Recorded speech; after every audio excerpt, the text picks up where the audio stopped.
program. Right now we'll have Srimad Bhagavatam class given by Her Grace Rukmini Devidasi.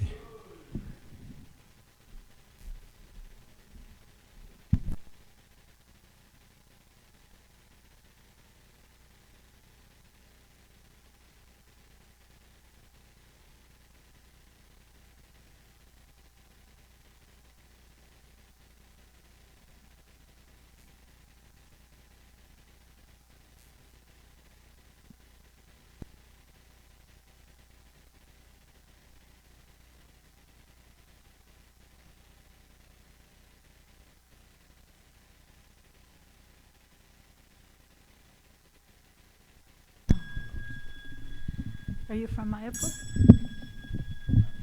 From where? Okay.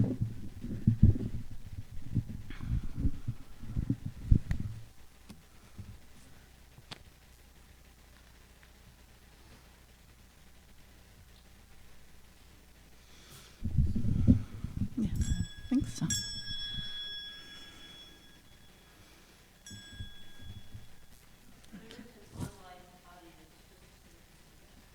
Okay.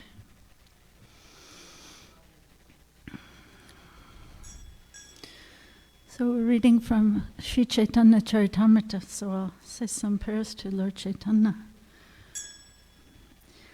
Jaya Jaya Sri Chaitanya Jaya Nityananda, Jaya Jaya Sri Chaitanya Jaya Nityananda, Jaya Dvaita Chandra Jaya Gaura Bhakta Rinda, Jaya Dvaita Chandra Jaya Gaura Bhakta Rinda, Jaya Jaya Sri Chaitanya Jaya Nityananda, Jaya Dvaita Chandra Jaya Gaura Bhakta Vrinda, Jaya Jaya Sri Chaitanya Jaya Nityananda, Jaya Dvaita Chandra Jaya Gaura Bhakta Vrinda, Jaya Jaya Sri Chaitanya Jaya Nityananda, Jaya Dvaita Chandra Jaya Gaura Bhakta Vrinda, Jaya Jaya Sri Chaitanya Jaya Nityananda, Jaya Dvaita Chandra Jaya Gaura Bhakta Vrinda.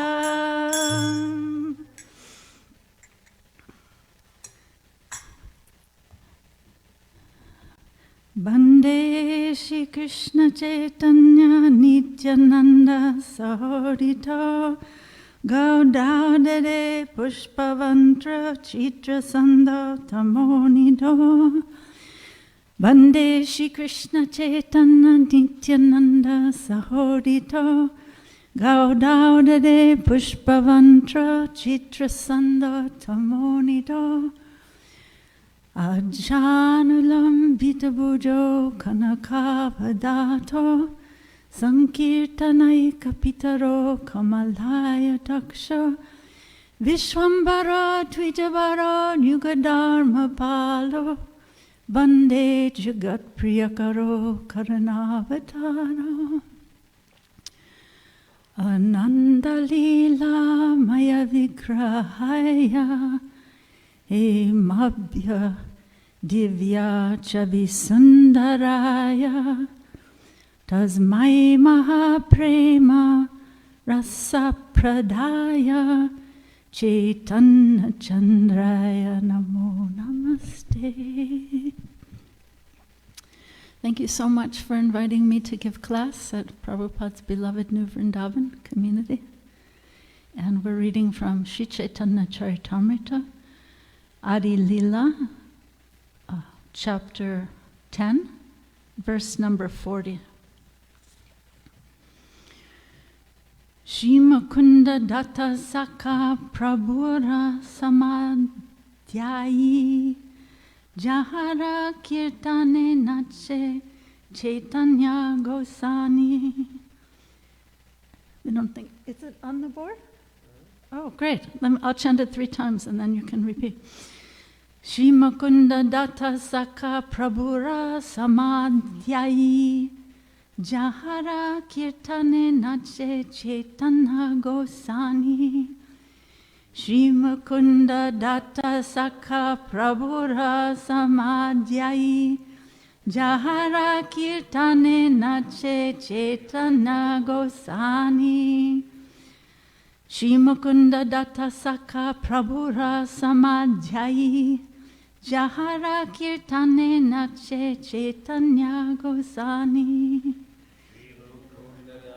Sakha Prabhura Samadhyai Jahara Kirtane Nache Chaitanya Gosani. Anyone like to try?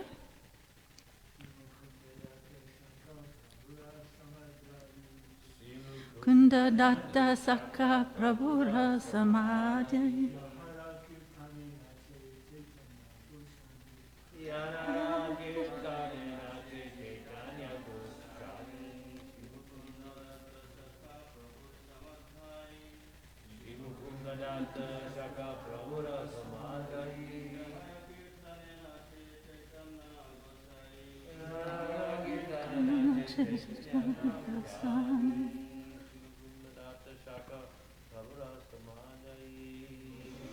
Datta Sakha Prabhura Samadhyai Jahara Kirtane Nache Chaitanya Gosani.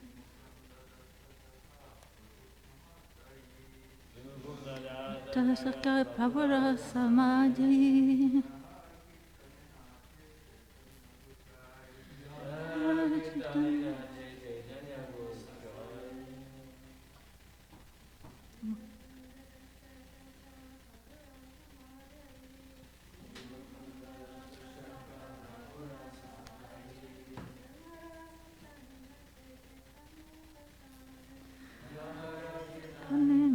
Chaitanya Gosani. Shri Mukunda Datta Sakha Prabhura Samadhyai Jahara Kirtane Nache Chaitanya Gosani. Anyone else? Okay. Can you understand me if I have the mask on? What do you usually do? Do I have the mask? No mask. Okay. I'm listening to Krishna. Her name is Krishna, so she gets dictations from Krishna. Okay. Shri Mukunda Datta.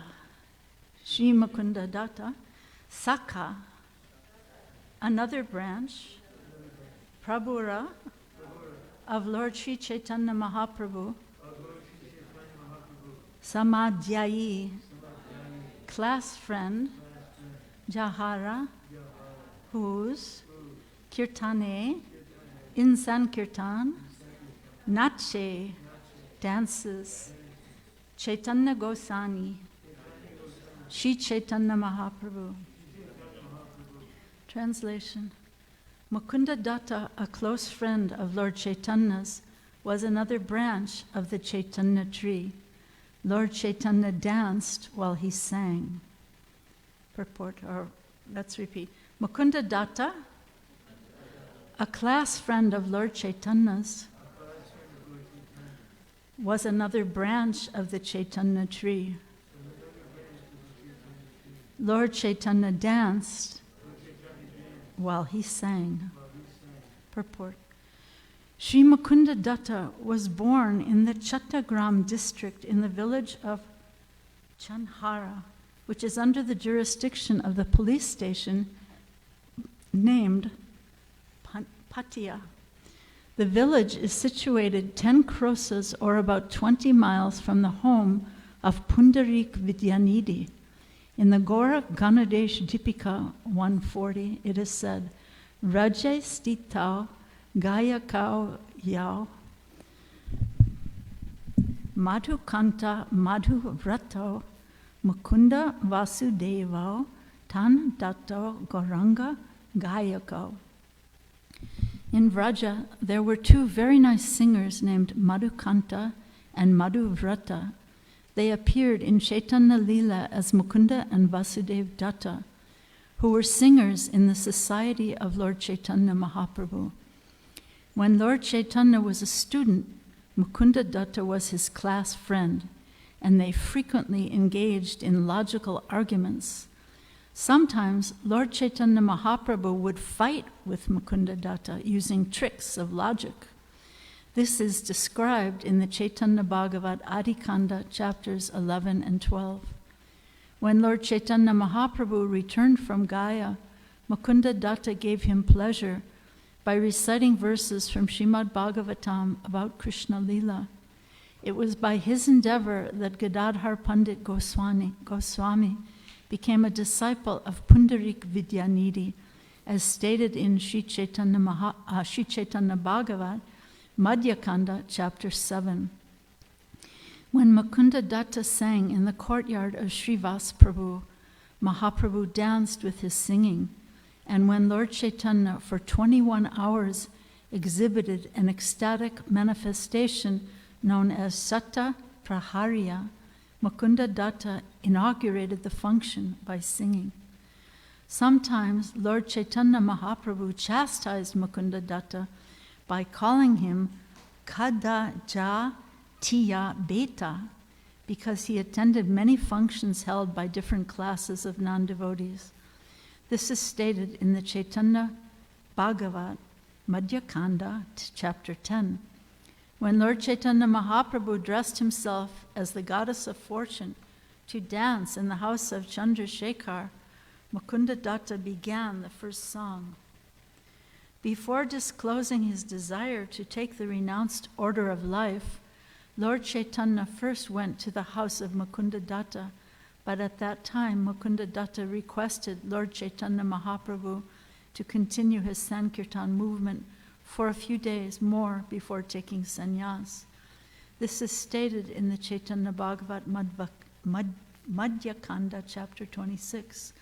The information of Lord Chaitanya's accepting the renounced order was made known to Gadadhar Pandit, Chandrasekharacharya, and Mukunda Datta by Nityananda Prabhu, and therefore all of them went to Katva and arranged for kirtan and all the paraphernalia for Lord Chaitanya's acceptance of sannyas. After the Lord took sannyas, they all followed him, especially Sri Nityananda Prabhu, Gadadhar Prabhu, and Govinda, who followed him all the way to Purushottama Chatra. In this connection, one may refer to Sri Chaitanya Bhagavat, Antya Kanda, chapter 2. In the place known as Jaleshwar, Nityananda Prabhu broke the sannyas rod of Chaitanya Mahaprabhu. Mukunda Datta was also present at that time.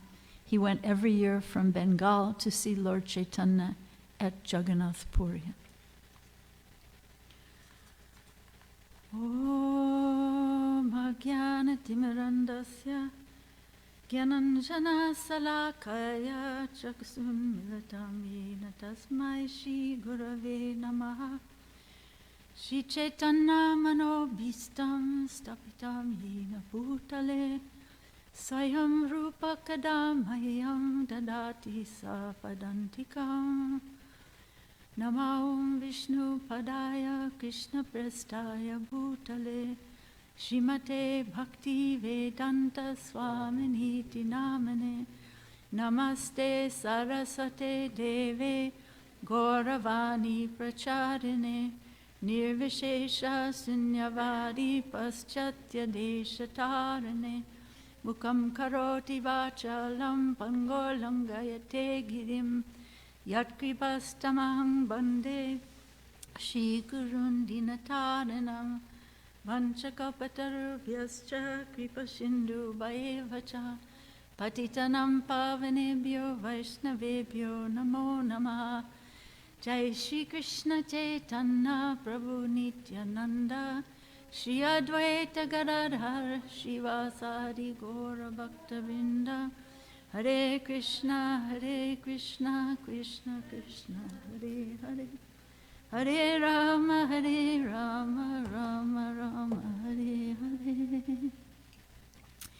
Thank you all so much for coming to Srimad Bhagavatam class, Chaitanya Charitamrita class. These pastimes of Sri Chaitanya Mahaprabhu and his devotees are very, very sweet.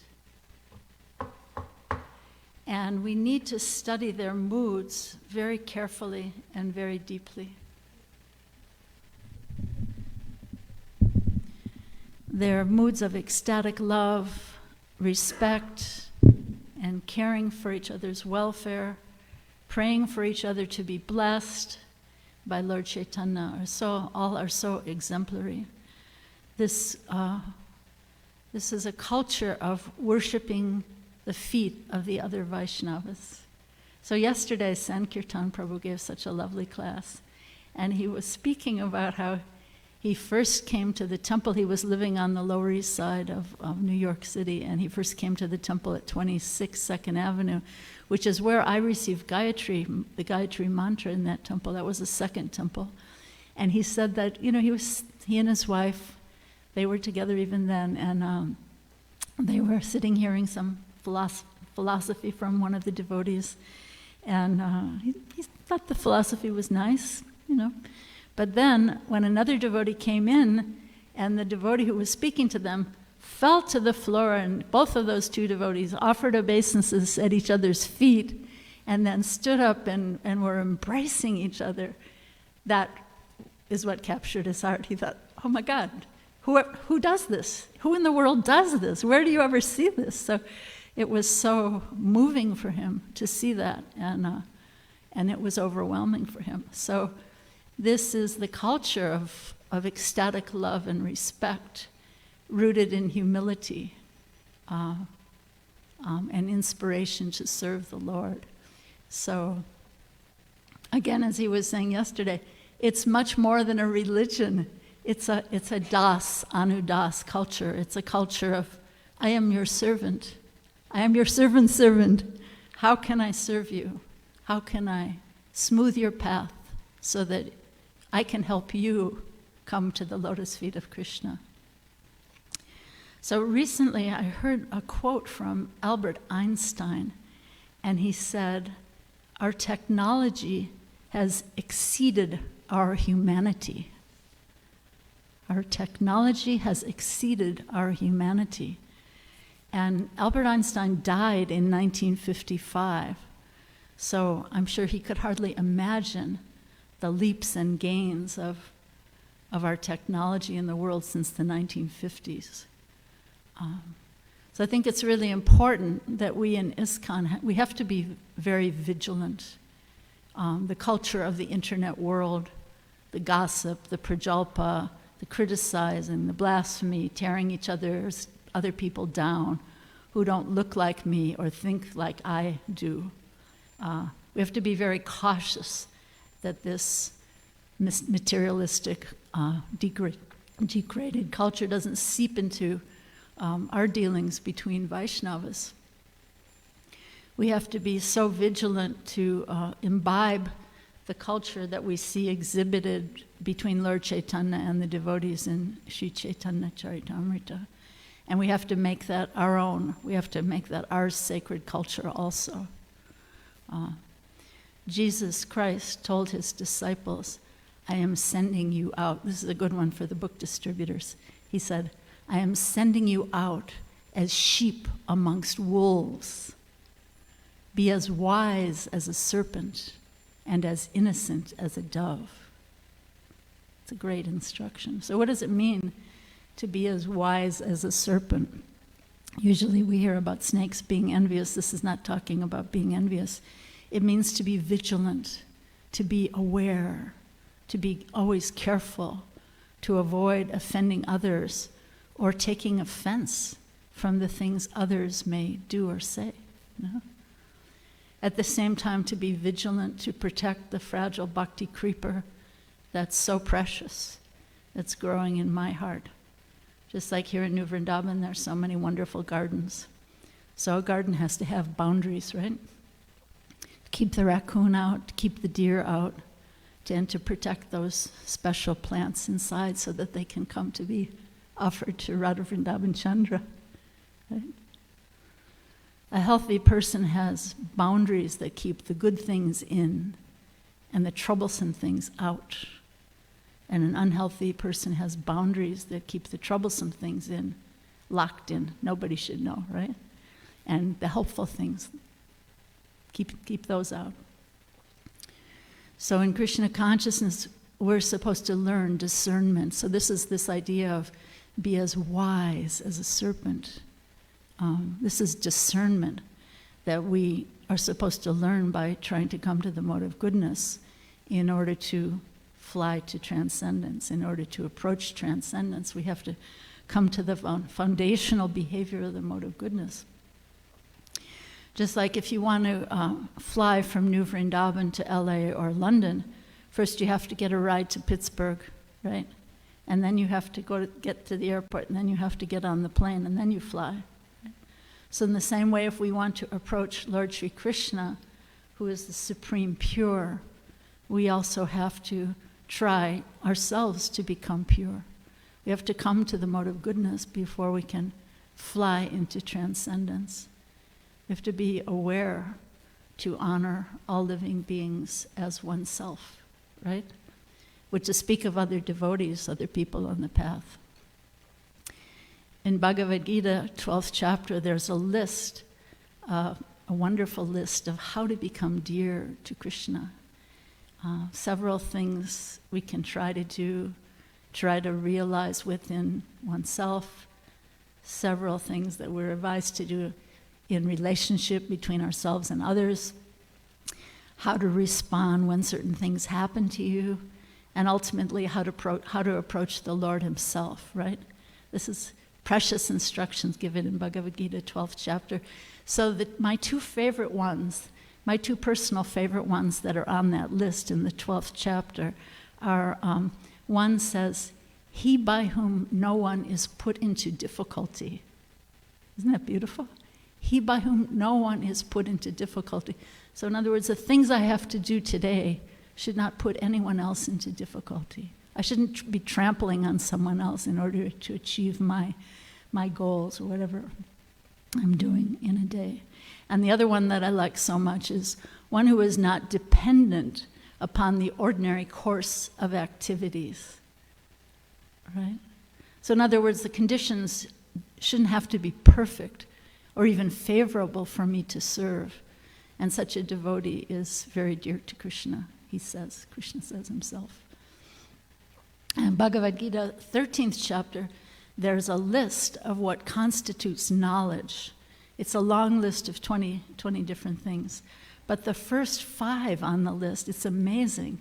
It's a list of 20 things. And the first 5 are amanitvam, adambitvam, ahimsa, shantir, arjavam, humility, pridelessness, nonviolence, tolerance, and simplicity. Those are the first 5. So this is the culture that we see exemplified in the Chaitanya Charitamrita. And so I believe this should be the work of our society. This should be the work of ourselves to try to close that gap between what we see when we read Chaitanya Charitamrita and what we see in my own behavior today, right? So what's mentioned, one thing that's mentioned in the purport, many beautiful stories, let's see how much time we have, but many beautiful stories are referred to in the purport about this great devotee of Lord Chaitanya, Mukunda Datta. And one thing that's mentioned is the story of the 24-hour, what's called Mahaprakash Lila. When Lord Chaitanya, he would hide. First of all, in his early years, he was posing as this just sort of arrogant scholar, academic, just always trying to defeat people. And in particular, Mukunda, it's described in the Chaitanya Bhagavat that they were class fellows, right? They were classmates. And when Lord Chaitanya was posing in this mood of this arrogant scholar, he would always be trying to, because Mukunda was already such a deep and profound practicing Vaishnava. And Nimai Pandit, as he was called before his sannyas, would always try to catch Mukunda and tease him and try to trick him up with logic. And so Mukunda would run away from him. He didn't want to engage in this kind of craziness. But then finally, Lord Chaitanya did reveal his divinity. Of course, sometimes it would seep out, right? But he was hiding his divinity. And then at this one extraordinary time, this Mahaprakash Lila, when he sat for 21 hours and just received the worship of all his most intimate devotees. He was calling each devotee forward, and in front of the whole community of devotees, he was fulfilling each one of their most secret, intimate desires, and calling them forward and revealing the secrets of their hearts that their struggles and their stories that they'd never told anyone. So just revealing himself as the super soul within us all. So there are stories of Ganga Das, his teacher Srivas Pandit, Kolavecha Sridhar. We can tell stories, but let's see how much time there is. So, and yet he was calling each one of these intimate devotees forward, and everyone was noticing he's not calling Mukunda. Mukunda's his favorite singer. He's calling everyone, but he's not calling Mukunda. Why isn't he calling Mukunda? And they were feeling the pain of Mukunda to be just like their own. This is empathy, right? We hear so much these days about empathy. To feel other people's pain, to be like your own. So they were not gloating as someone in materialistic consciousness would be like, gloating, I got the mercy. Too bad for you, Mukunda, you didn't get the mercy. No, they weren't doing that, right? But they were all coming to Lord Chaitanya. Why? Why are you not calling Mukunda? Mukunda's here. He's so beloved to you. He's so dear to you. They were begging Lord Chaitanya. They were praying for Mukunda to get Lord Chaitanya's mercy. And finally Lord Chaitanya said, no, he is an offender. Mukunda cannot get my mercy. They're all like, what? Mukunda's so dear to you. He always sings whenever you do kirtan. He starts the kirtan. And so why? Why is this? This is Lord Chaitanya setting this amazing example. So Mukunda had a habit. He was very soft-hearted. And he used to love hearing Krishna Katha, pastimes of Krishna, or discussions of Krishna, or Srimad Bhagavatam. So he would just sort of go everywhere. And he was just eager to hear from everyone everywhere without maybe so much discretion. Remember, be as wise as a serpent. This is discretion. So Lord Chaitanya didn't like it that Mukunda was going around hearing from sources that were maybe not so pure. Maybe something impersonal, maybe sahajya. Sahajya means those who take things cheaply, those who are not rooted in the foundation of the proper truths of Krishna Bhakti. So he was going around and hearing these different things, that kind of thing.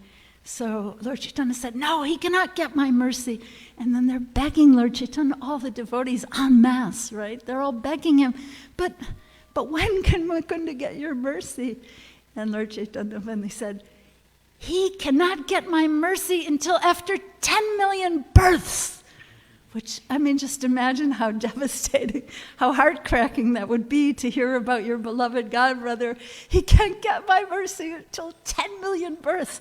So they went so begrudgingly, and so they were so ashamed, so afraid to tell Mukunda, and they told him that, but Lord Chaitanya said, you can only get his mercy after 10 million births. How devastating, right?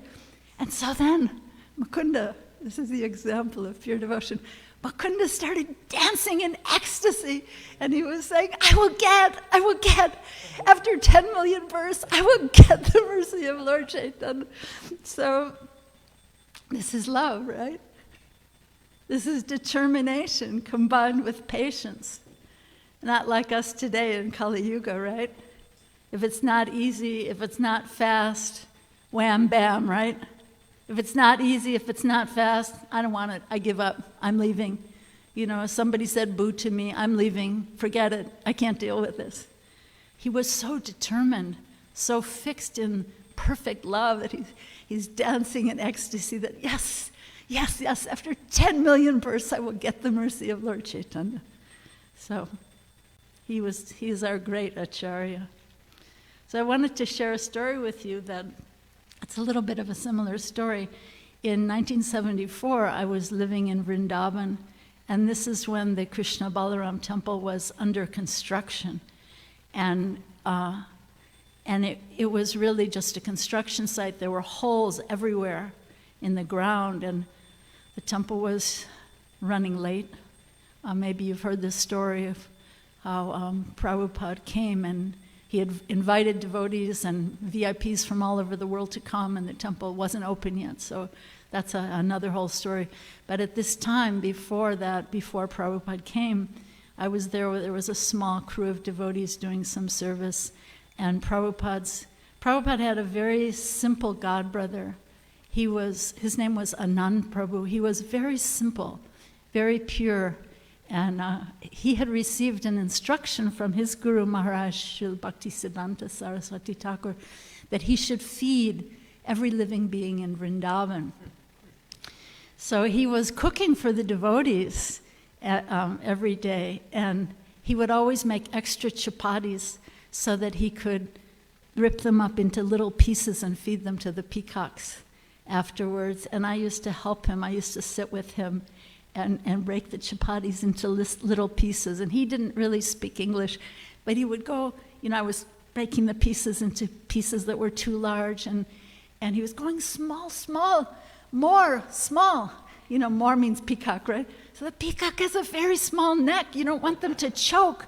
Small, small. So I would sit and help him. It's a very, very beautiful memory, But anyway, so what happened was, at this time, because like Mukunda perhaps, he was very simple-hearted, and he used to go around. He didn't speak English, so when we would have our Bhagavatam class, he didn't really understand. So he would go around and listen to classes around the neighborhood in Hindi. And what happened when he was coming back late one night, and it was so dark, and there were no lights, and he fell in one of those holes, and he broke his leg. So when Prabhupada heard this, perhaps Prabhupada was there at this point, when Prabhupada heard this, Prabhupada could be very cut and dried, So Prabhupada said, Krishna made that happen. Because Prabhupada did not approve of the classes that he was going around the neighborhood to hear. So Prabhupada said Krishna made that happen. So his name was Anand Prabhu. He was Prabhupada's godbrother. He was going around because he didn't understand English, so he was going around. He wanted to hear some Bhagavatam, so he found some Hindi Bhagavatam classes in the neighborhood, and so be as innocent as a dove. These are examples of devotees who are very innocent, but yet at the same time we have to be discerning, right? We have to be wise as a serpent. Be discerning what you hear, Sometimes Krishna will give you a little message in your heart if you're hearing something that's, like, no, you don't want to be hearing this, Excuse me, Prabhu, I have a meeting. Or maybe you're off somewhere, Someone wants you to watch some movie that they thought was great or whatever, I don't think so. I don't think I want that in my consciousness, in that movie reel that's going to go in front of my eyes at the moment of death. I don't think so. So to be innocent, but yet be wise, to be discerning how we spend our time, how we spend our energy, where we put our attention, who we want to accept as friends, as peers, as mentors. Time is sacred, time is Krishna. So another story I was thinking of, once in Mayapur, Srila Prabhupada had called a group of artists to come to Mayapur to do some service, and the artists came to see Prabhupada when they arrived, and then one of them was, after meeting Prabhupada and having his darshan, one of them was just standing right outside Prabhupada's room on the veranda in Mayapur, and just talking to a friend, like, oh, how are you? I haven't seen you in a while. It's been a long time. Just sort of chatting, catching up with someone he hadn't seen in a long time. Nothing really negative or troublesome. But Srila Prabhupada called him back in his room. Prabhupada heard him from outside, and our Prabhupada just heard him in his heart. And he called him in and he said, you have much important service to do here. You will not have time for so much gossiping. Do your service, chant Hare Krishna. So Prabhupada could be very strict. Yeah. So let's see. So this is talking about how before publicly disclosing that he would take sannyas, Lord Chaitanya Mahaprabhu went to the house of Mukunda Datta. And Mukunda Datta, Nityananda revealed to just a few, Chandrasekhar Acharya, Mukunda Datta, Gadadhar, that this heartbreaking news that their dear Nimai Pandit, their dear beloved Lord, would be taking sannyas. So they went on ahead to Katwa, to the place where Lord Chaitanya would take sannyas. First, Mukunda begged him to do Sankirtan, as it said in the purport, do Sankirtan with all of us for a few more days. And then they went on ahead and they prepared the ceremony. And then they had Kirtan there after Lord Chaitanya's sannyas. And actually, Lord Chaitanya's sannyas guru was also dancing in ecstasy with them.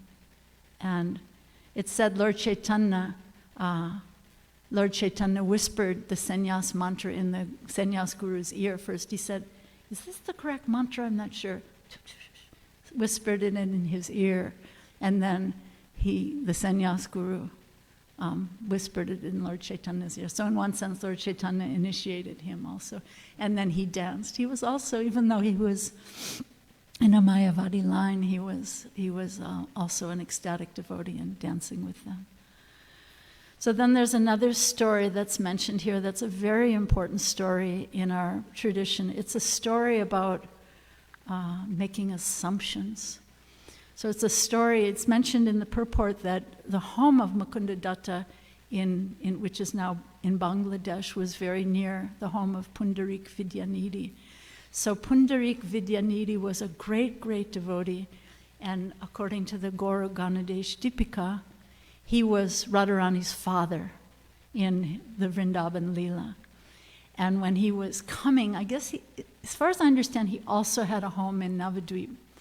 And so anyway, he was coming to Navadvip, and Lord Chaitanya, in the mood of Radharani, was calling out, "Oh my father, oh my father, oh my father," and no one knew what he was talking about. And then finally this wonderful devotee, Pundarik, arrived. And Mukunda Datta knew what a great devotee he was. He had grown up right just near him. He knew he was a great devotee. And so he asked Gadadhar, talk about innocent. Gadadhar also had the mood of a very innocent and pure devotee. So the Gadadhar we see in the Panchatattva, Gadadhar Pandit, was also, when Lord Chaitanya was posing as an arrogant scholar, Gadadhar was always fixed in devotion and fixed in devotional service. So Mukunda wanted Gadadhar to meet this great Pundarik Vidyanidhi. So Gadadhar was very excited. His friend Mukunda is going to bring him to meet a great devotee. He was so excited, right? But then when he got there, Gadadhar got so bewildered. Apparently Pundarik was a very wealthy man. And so when they came there, he's sitting on cushions on a big fancy bedstead in a big wealthy house with all kinds of pillows and all kinds of incense, and his hair was nicely oiled with fragrant oil, and he had all the trappings of a materialistic person. So Gadadhar was kind of bewildered, and he was kind of thinking, what? I thought this was a great devotee. Devotees are usually pretty humble and simple, and what's this? And he was getting all bewildered, and in his mind he was committing offenses to Pundarik Vidyanidhi, although he didn't say anything, but he was certainly committing offenses in his mind. So it's a lesson, don't make assumptions, right? Sometimes devotees are eccentric. I mean, New Vrindavan was always famous for having the most eccentric devotees in the whole ISKCON society. And many of them were great, great devotees, But that was sort of the reputation of New Vrindavan. But Krishna says in Bhagavad Gita, sadhureva samantavya, they're to be considered saintly, one who is engaged in devotional service. Don't make assumptions, don't make judgment, don't make offenses. Be discerning, but also be innocent, right? So here's what happens. So there's Gadadhar in the room. He's all bewildered. There's incense, the oil, fragrant hair, and all fancy pillows and a fancy bedstead and all this stuff. Water pots and fancy. And so then Mukunda understood what Gadadhar was thinking in his mind. And so Mukunda started to chant the verse in the Bhagavatam where it's described how who could be more merciful than Krishna? That he gave his mercy to Putana, who came to kill him with poison smeared on her breasts.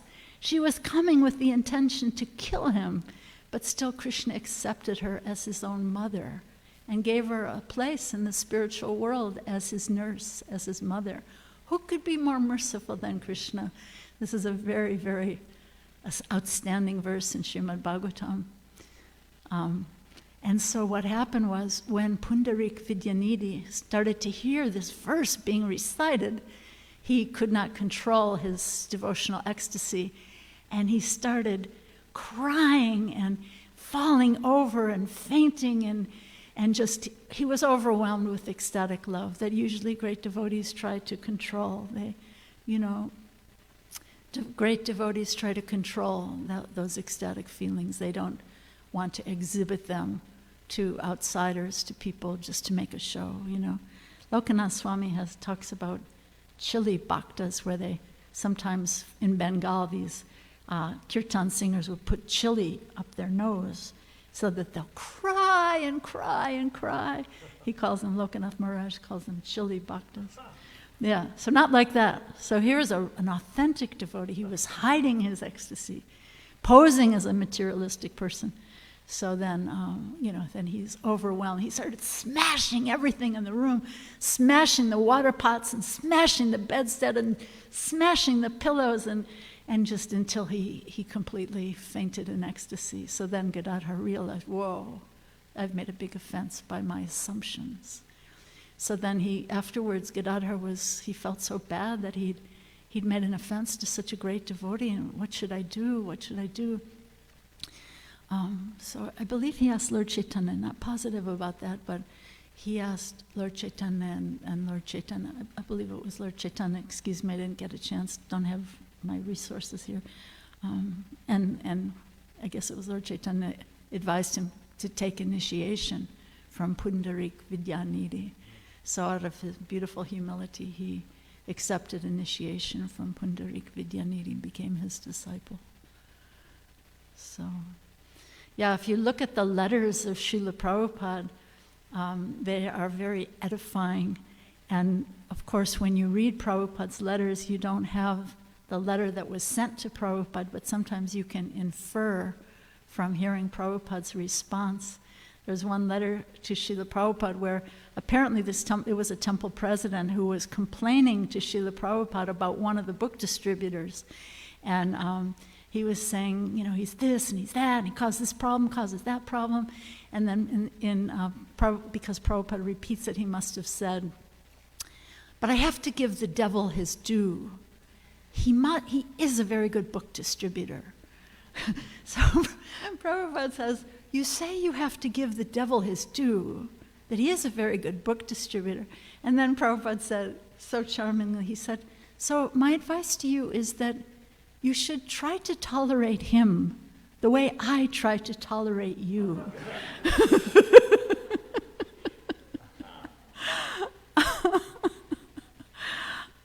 Tamal Krishna Maharaj has a wonderful story about someone in Mumbai.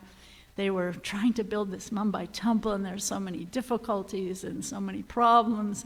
And there was this one devotee who was living with them as a brahmachari, but he would go out to Juhu Beach and, smoke cigarettes, and then he was sitting with some yogi out there on the beach and who was teaching him how to pass, I think it was a matchstick, how to pass a matchstick through his ear to the other ear. He was doing all this kind of bogus yogi stuff. And so Tamal Krishna Maharaj is, excellent manager. He said, Prabhupada, it's too much. This guy has to go. He's breaking the principles, and he has to go. And finally, in desperation, he asked Prabhupada, is there no limit to your mercy? This guy has gone beyond the pale. He has to go. He has to leave. We have to kick him out. And Prabhupada just looked at him and he said, of course, managers have to be balanced people. Sometimes there are people who will be better off, living with their mother or somewhere else.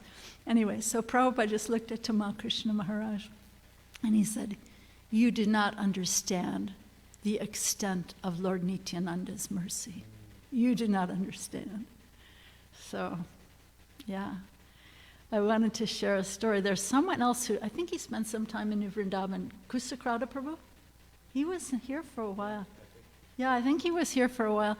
So when he came to Krishna consciousness in Boston, he was so eccentric.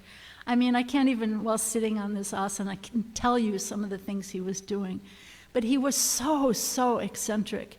And at one point, Satsvarupa, who was the temple president, wrote to Prabhupada that, I don't think he can live here with us. He's very, very eccentric. And Prabhupada wrote back and said, so you cannot tolerate him? But anyway, he went on to become the Sanskrit translator, translating so many books from the Goswamis that no one else at that point had translated. I mean, he was a super genius, So anyway, at his initiation in New York, this is kind of a charming story. So he came up to Prabhupada's Vyasa-san to receive his name and his beads at his initiation. And Prabhupada asked him, and what are the 4 regulative principles? And he was hesitating, and I heard him tell this story later. He wanted to say these, in other words, for those of you who don't know, no meat eating, no illicit sex, no gambling, no intoxication. So he wanted to say them in the order of which one he was attached to most. It was very much in his head, right? So he wanted to tell them to Prabhupada in the order of his attachment to them. And Prabhupada understood his mind and his heart. And Prabhupada said to him, oh, and which one do you like the most?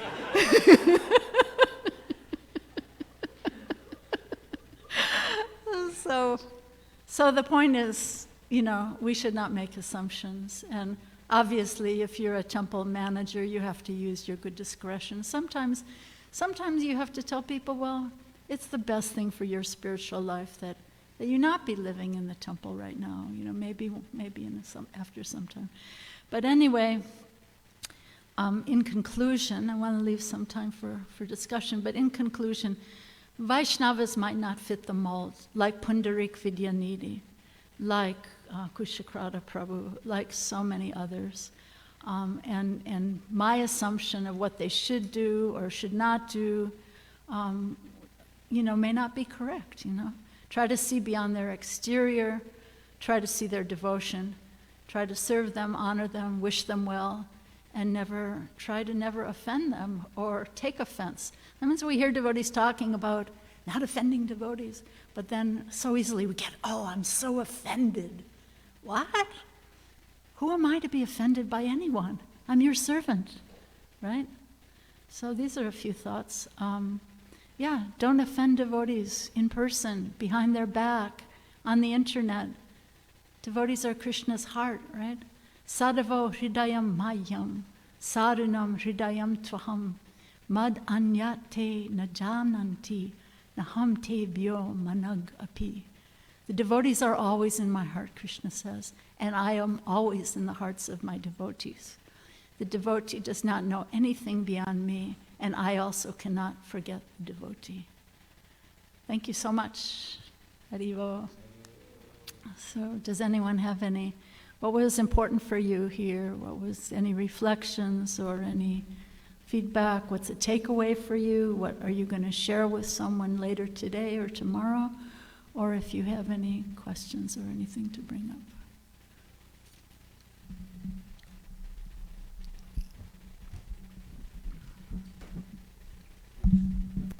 Thank you very much. Yeah, one point that especially stuck out to me was the pastime of Mukunda Dutt. Whenever the devotees were asking the Lord why he wasn't giving him his mercy, He said after 10 million births. And yeah, just the point of Mukunda Dutt's attitude and, the determination and patience, the qualities that you highlighted. And yeah, so that stuck out to me. Thank you. And then you were also speaking how today, we tend to, if it's not quick and cheap or and free, then we want to just, okay, I've had enough of this, and give up so easily. right? So I was really appreciating those points. Yeah. Have you ever heard the term fair weather friend? You know, that when it's easy, when the sun's shining, when there's no obstacles, wow, Krishna consciousness is so nice. But as soon as somebody says boo to me, or there's a little problem, or the prasadam isn't as fabulous as it was yesterday, or, that's when we're really tested. And that's Krishna watching from within our hearts. Okay, how is this so-called Rukmini Devi Dasi going to handle this one? Right? Yeah, very important. Thank you so much. Anybody else? What was important for you? What's a takeaway? What's a reflection? I was reflecting, or should I say, trying to put myself into Gadadhar Pandit's realization that he had offended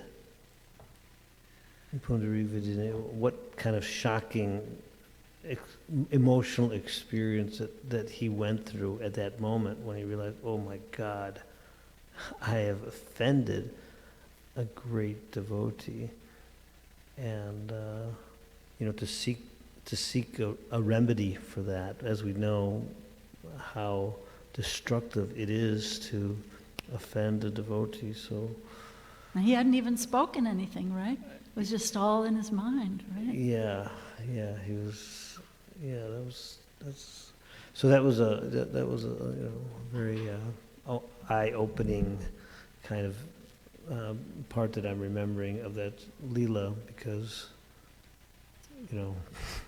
how many times I've offended devotees and really what to do. I was listening to Prabhupada give a question-answer session recently, and one devotee kept asking him the same question over and over. What should I do if I committed offense against a pure devotee? I think it was Hamsaduta was asking him. It was in some little home program in India. And Prabhupada kept giving the same answer. Says, just, ask for forgiveness. He says, well, what if I don't ask forgiveness? Prabhupada said, well, why won't you ask forgiveness? Because the Vaishnava will always, he'll never take offense. So you should ask forgiveness. Anyway, it was an interesting exchange, and I was thinking how sometimes we knowingly commit offense, or should I say, we know that we did commit offense, but somehow or another we don't take that step. We rationalize it. Yeah, we rationalize, or maybe we, He deserved go it. somewhere else, or he leaves, or we don't, or we think, oh, just time will heal it. But maybe not. Yeah, seek out that person and beg forgiveness. And then what does Krishna say in the Bhagavad Gita after that verse where Krishna says he is to be considered saintly? After that verse, in the purport, Prabhupada talks about, well, what do you do? Beg forgiveness from that person? Because Krishna can't forgive. That's his heart. That's his devotee. Only the devotee can forgive. But then Prabhupada also says in the purport, keep serving, keep chanting, keep following the principles, keep chanting the holy name, crying out to Krishna. That's what's called prayaschitya, the atonement. You ever hear the story of, there's a story of Subudhi Rai, that's given, another wild story that's given in the Chaitanya Charitamrita. He had committed a slight, maybe not so slight offense to a young Muslim man who was his servant, who later became the Nawab, the big authority in the area. And so the wife of this Nawab, knew that this Subudhi Roy had offended her husband, and she said, you should kill him, kill him, kill him. He said, no, he's a very good man, he's a very pious Hindu. And she kept telling him, kill him, kill him. And she said, well, at least turn him into a Muslim. In those days, if you just sprinkle water on a Hindu, then they were ostracized from the whole Hindu community. So at least if you're not going to kill him, kill his religious principles, sprinkle water on him and make him become a Muslim, you know. So finally his wife's begging, so he went, sprinkled some water on Subhuti Rai, and then Subhuti Rai didn't know what to do. He asked all the caste Brahmins, all the kind of ritualistic Brahmins, what should I do? You know, it's sprinkled water on me. No, I'm a Muslim. I'm such a devout Hindu. It's my whole life. And so one of them told him, yes, you should drink boiling ghee. You should die by drinking boiling hot ghee. You've made such an offense. Can you imagine? Anyway, so then he went to Lord Chaitanya and asked what he should do. Lord Chaitanya told him, take shelter of Sri Vrindavan Dham and chant the holy name. Haribol! So he could have come to New Vrindavan. Wow. Okay, so someone else. Yes, I'm sorry. Thank you, Rukmini, for such a wonderful and important class. I was reminded of an incident where I was in Mayapur in the 70s. We were doing service in Japan. We got to go to the festival every year and see Prabhupada and go to the festival. And so there was an incident that I had forgotten about where I was in the airport with the party I was on, and the sannyasi who was in charge of the party was there, and Jayadvaita Swami was in a little ways away, sitting down. He pulled out a pair of kartals and started chanting Hare Krishna. And so the sannyasi, I won't mention his name, you know, I was just his servant on the party. And he told me, he said, Bhanabhati, he said, go over and tell that small timer stop chanting. And I said, Maharaj, I'm not going to do that. I can't do that. He said, I told you to do it. Do it! And he was so adamant. I